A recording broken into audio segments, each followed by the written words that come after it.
Le stress au travail. Quel étrange phénomène. On a commencé à en parler dans les années 70 du siècle dernier, de manière étonnante, alors que justement les conditions de travail s'amélioraient.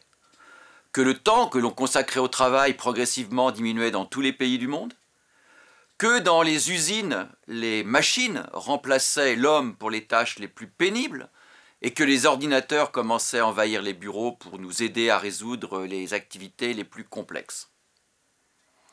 Ce paradoxe n'était qu'apparent, car si la pénibilité physique progressivement disparaissait au travail, on voyait apparaître de plus en plus fort une autre pénibilité, la pénibilité psychologique.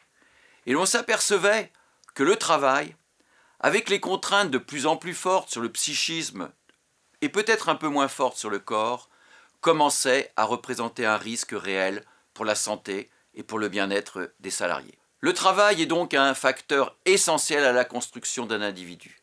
Il ne sert pas simplement à gagner sa vie, comme on dit, mais il sert à se réaliser, à développer, j'allais dire, le sentiment d'estime de soi, à développer son sens de l'utilité dans une société, à développer des relations avec les autres, en un mot, à s'intégrer dans son environnement social. Et donc ce travail, qui représente quelque chose de si fort, ne peut pas être systématiquement associé à la souffrance, au malheur, à la maladie, à la pénibilité. Je vais vous parler longuement aujourd'hui du stress au travail.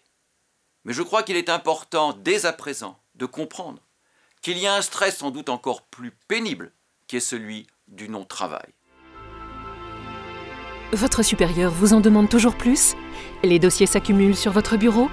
Stop au stress, cela ne peut plus durer. Savez-vous que le stress touche votre santé physique et psychologique?